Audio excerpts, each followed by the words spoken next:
Hey guys, I'm Lindsay, and I just wanted to share with you a 6-step process that I found to be really helpful in solving sugar addiction, binge eating, emotional eating, all of that. So if you've tried other things before like I did, like Overeaters Anonymous or reading books and doing your own research, and you're still having this problem, there is a step-by-step process that helps you get to the root of the issue, which is really fundamentally an emotional issue, an inability to relate to your emotions in the most positive way. So I really want to share this with you guys so you're not like dealing with the same issue for 15 years like I was. So let me get into it.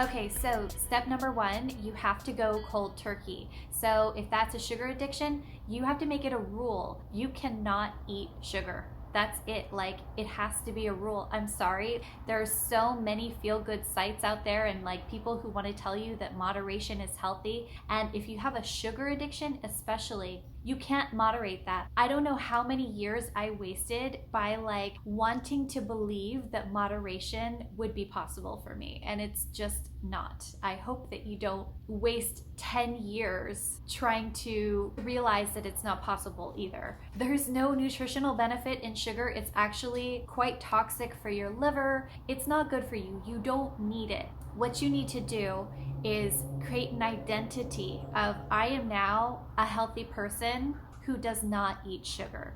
And so if it just has to do with overeating or emotional eating, not necessarily sugar, you do have to create rules and boundaries for yourself. So that identity of, I'm a healthy person now, healthy people eat this way, and this is how I'm going to be eating. You have to set these rules, and you have to just kind of like muscle through it in the beginning, because it does take sometimes 10 days for your microbiome to adjust. And during that time, the cravings are the strongest. But after that time, it does get easier. Even if it's like an emotional addiction, half of it is your microbiome kind of like craving for these foods that it's gotten used to in large amounts. So set rules for yourself. The only time when I would say that this doesn't exist is if you've been dieting so hardcore for so long that you don't even remember or understand what a healthy meal and diet looks like.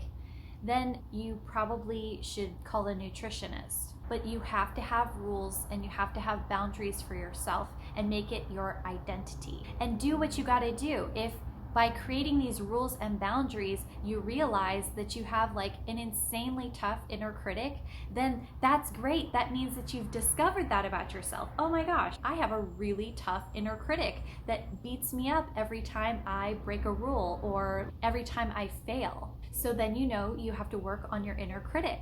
You have to work on self-love and your inner critic, and there are ways to do that. So some of the things that I found with setting these rules for myself, I mean, you got to do what you got to do. One thing is that I've noticed that after I eat, I'm kind of like in this like amped up frenzied state, and I just want to keep eating. What I do is I tell myself, okay, I've eaten this much, this is how much I put on my plate, and then I allow myself to kind of relax. I lay in my bed and I work from my bed if I need to work, but I allow myself to kind of relax so that I can deal with and like bring the energy level down a little bit, because I am in this anxious state when I'm eating. I also very strategically plan my grocery shopping, and I make sure that I am never grocery shopping anywhere near being like hungry. So I plan my grocery shopping so that I do it right after I've eaten, so that I'm not hungry, because if I'm hungry when I go out grocery shopping, it's a lot easier for me to make an excuse to find something to eat,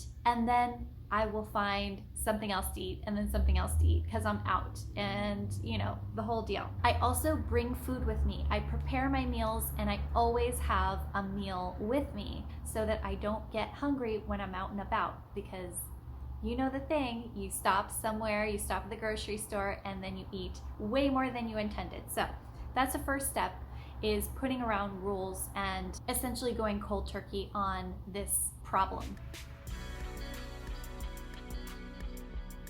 Okay, number 2 is kind of like a combined step.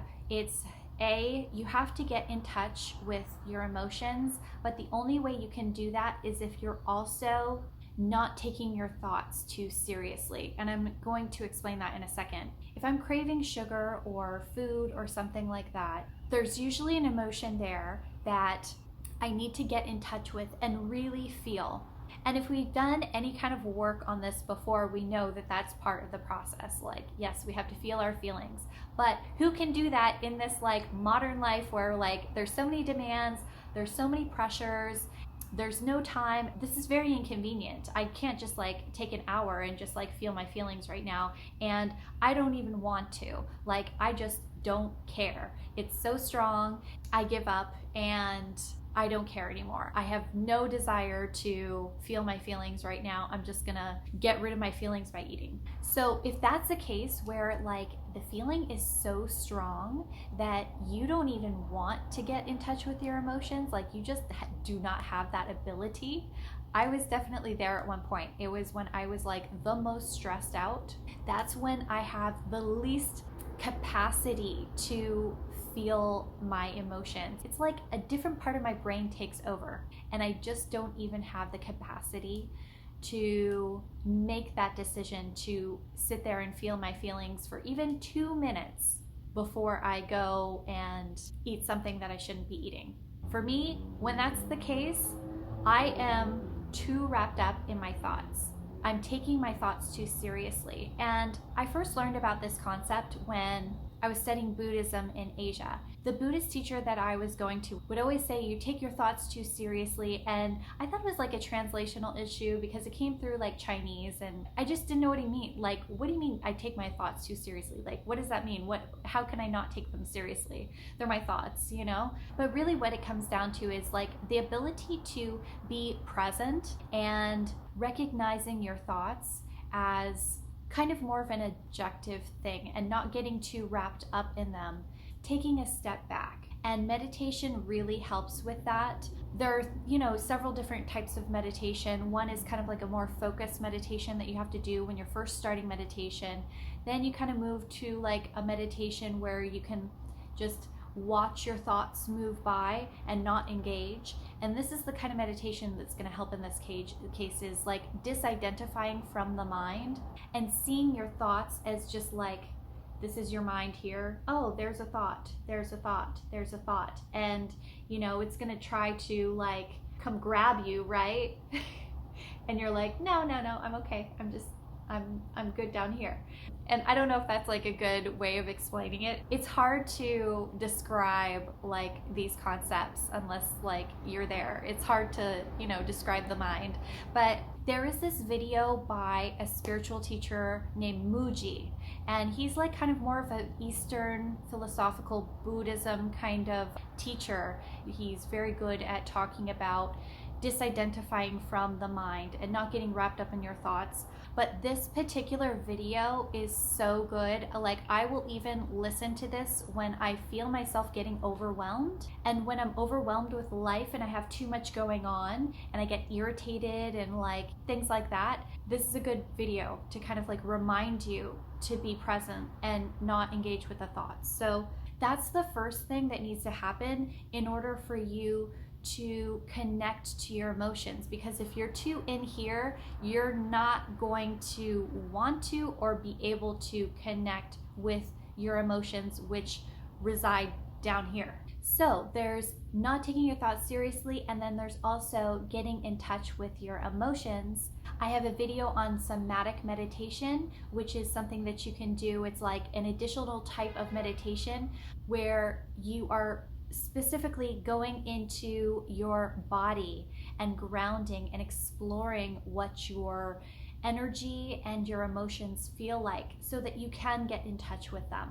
And you have to prioritize feeling your feelings, because this does take time to go inward and feel those feelings. The idea is that if you have like a pot of boiling water or something, and let's say there's like, maybe it's a pressure cooker or something like that, where the steam is locked in, by focusing on what feels uncomfortable, you're kind of like slightly moving the lid back and letting a little bit of steam escape, but it goes very slowly. Just by concentrating on the emotion, you are letting a little bit of steam escape. So it does take time for all of that steam to escape, like a long time, a lot of effort. So you have to prioritize this and just accept that this is going to take time. There's a concept called emotional vipassana that Teal Swan talks about. I love it. Vipassana being like a long extended meditation retreat where all you do is meditate. You're not allowed to talk or anything like that. It's like a 7 to 10 day process. And that's what you're doing with your emotions. You're just exploring. It's like a meditation retreat of like exploring your emotions. What do they feel like? It's the same thing as somatic meditation, but you are going in with the intent of, what do I feel right now? And by prioritizing feeling your feelings, you will give yourself space to actually feel more than you realized was there. What I've noticed is that when I say, okay, if I'm feeling a certain way or like I'm getting too stressed out, I'm just gonna lay in my bed. Like I do this a lot. Like if I'm feeling like a lot of strong emotions, I just lay in my bed. Okay, I'm just gonna feel it. And I only notice once I've like laid down and I've gotten like really present, like maybe I'll like listen to Muji or something like that. And I'm like, oh wow, I'm really present. I'm able to feel this. And I'm like, oh my God, there's like really strong energy in there. Like I'm like super revved up. I'm very anxious and I didn't realize how strong it was before. But I have to give myself the time. I've even like pulled off the side of the road sometimes just to like kind of collect myself and feel what's going on inside of me. So this is all part of like getting in touch with your emotions, having a better relationship with your emotions, which is like basically, I'm gonna feel you. I'm completely here with this feeling and I'm gonna feel it. No matter how uncomfortable it is, I'm just gonna be here and feel it for as long as it takes. And I think that that's also something that like really helped me, is like, as long as it takes. This is where prioritizing your emotions comes in, because if it's like, again, you're like, oh, I'm on a schedule and I have to be here and blah, blah, blah. It's hard to like really get in deep with your feelings and like feel them. Prioritizing your feeling like a child, right? If your child is sick and upset, you have to like prioritize your child. You have to take your child to the doctor or whatever. You've got to do what you've got to do. Priorities. Prioritizing your feelings and feeling them is going to be part of that, as long as it takes. You can't control a toddler throwing a temper tantrum on the street, right? As long as it takes, you just have to be there and let it happen, right? You can't be like, oh, I'm sorry, like you have to stop crying because I have somewhere to be right now. Okay, step 3.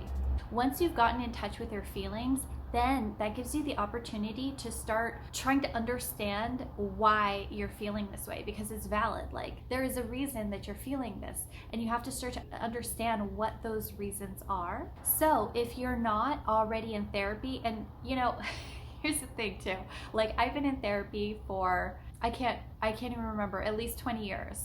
And there are good therapists and there are bad therapists, and good luck to you. That's a totally different topic that I do want to address someday. But definitely go to therapy if it's affordable for you. It's better than nothing. But if money is a challenge, ACA is such a good group for this. It's called Adult Children of Alcoholics, ACA. But the thing is, it's not just for adult children of alcoholics. It's also for adult children of like dysfunctional families. So basically, it started out with that name, but it is for anyone who grew up in a dysfunctional family. And the thing is, the majority of families today are dysfunctional. It's kind of normal now to be dysfunctional. It doesn't mean that it's healthy. It's common. It's unfortunate that it's so common. The chances are that you probably did come from a dysfunctional family. If you have a problem with sugar, food, emotional eating, the chances that you came from a dysfunctional family are like probably near 100%. So it is done in the style of the 12 steps. So similar to like Alcoholics Anonymous and Overeaters Anonymous. Honestly, from experience, I believe that ACA is much more powerful than the other ones for this reason. I recommend ACA over Overeaters Anonymous, and that's like experience. Like I did Overeaters Anonymous for 6 months. ACA, it really gets down to like family dynamics, which is like honestly a lot of the root cause that, you know, this trauma comes from. So you have to first understand what are the dynamics that like created these emotions with me. Why am I so unable to deal with these emotions that I have to eat? ACA is like a super gentle program, which I love about it. Like you can be very like hands off. You can just kind of learn about like family dynamics and like nurturing the inner child and what is basically like healthy behavior and what is like unhealthy behavior. And this will give you a lot of insight like into like what happened in your upbringing and kind of some of the issues that are the root. But you really need this insight first before you progress. You need to start to understand how you got this way and how you need to actually nurture this inner child. And I want to say this because I think that there are a good amount of people who are probably like, oh, well, my family was perfect. Like, this program isn't for me. But like I said before, the majority of families today are not like healthy, functional. You know, sometimes people have to be in therapy for years before they realize that their family like had some of these dynamics, and then maybe they're ready for a program like ACA. But regardless, you have to start getting some insight about why these emotions are so strong and uncontrollable and why they're there. They're there for a reason. You have to get some insight about it.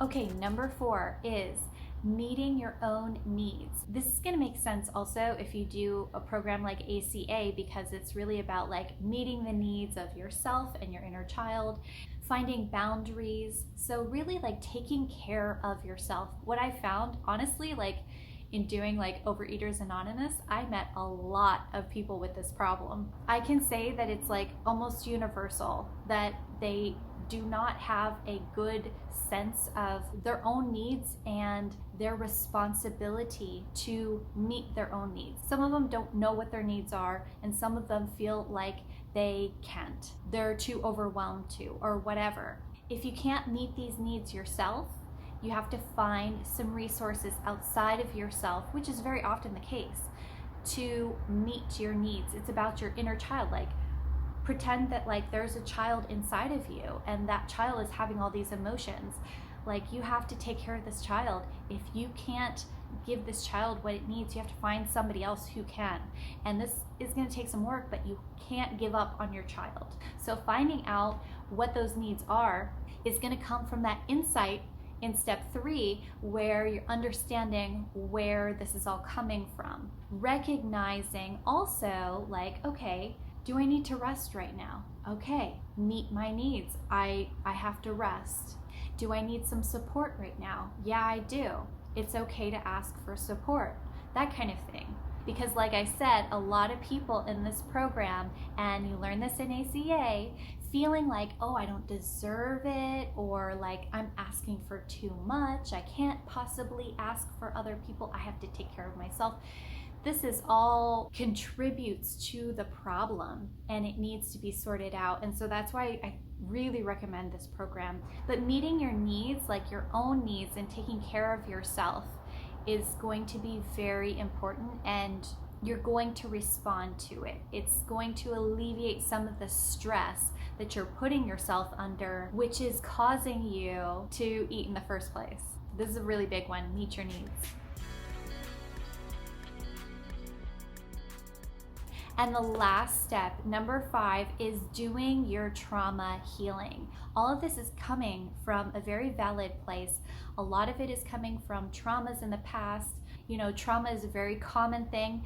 Every person alive has some form of trauma. It's not just like, you know, witnessing a war zone or something like that. It can be as simple as the way that your parents looked at you when you were a child, or like not being able to have that cool toy that everybody else had when you were in preschool. But this is all like valid psychological stuff. Mainstream psychology is only starting to really catch up with. So if you're going to a regular therapist, chances are that they're not going to know how to do this deep trauma healing. This is my experience. You know, like I said, 20 years of therapy, most of them don't really understand this deep trauma healing. I personally never got any benefit from the traditional CBT that you get at the average therapist's office, not for this specific type of problem. DBT is kind of a newer thing that, again, most therapists don't know how to do it. I have found that it's kind of how to manage what you're going through as opposed to solving the inner problem. The inner trauma healing comes from going deep into these difficult feelings and allowing that energy to resolve itself on kind of a nervous system level. But what I have found is that really deep trauma work is not ideal for people who are not totally stable, if that makes sense. If you are still somebody who struggles with a lot of negativity and you're not feeling very stable, you have a lot of stress in your life that you can't manage, you have to kind of go to the earlier steps and try to manage your stress a little bit better. This is where DBT would be helpful, probably, is just kind of getting yourself in a stable state. Meet your needs. Don't take your thoughts so seriously. Get in touch with your feelings so that they're not so overwhelming and scary to you. Connect to the resources so that you're at least feeling semi-stable, so that if you do some of this trauma work, you're not overwhelmed by it, because that definitely happened to me. I mean, I've done a lot of trauma work. I've done EMDR, I've done ayahuasca and plant medicine, a lot of breath work. I've done a lot of different things. What I found is that not only do I have to be in a stable state first, but it's not even necessarily what everybody needs. Honestly, in my case, and I suspect, but I don't know for sure, that this is the case for a lot of other people, is that with emotional eating, there is a disconnect between you and your body. And so not doing these more somatic methods is just kind of putting you more in your mind. That's what I experienced with the previous trauma work that I've done, including EMDR, all of that. I did not have that fundamental step of a strong connection with my somatic feelings. One thing though, so I'm going to be really honest, I don't necessarily recommend those types of trauma work for people who are dealing with this issue of emotional eating. I think something more appropriate, if you've gone through these steps and you feel pretty stable and comfortable, a good way of doing this shadow trauma work, I mean, this really, really resonated with me and helped me.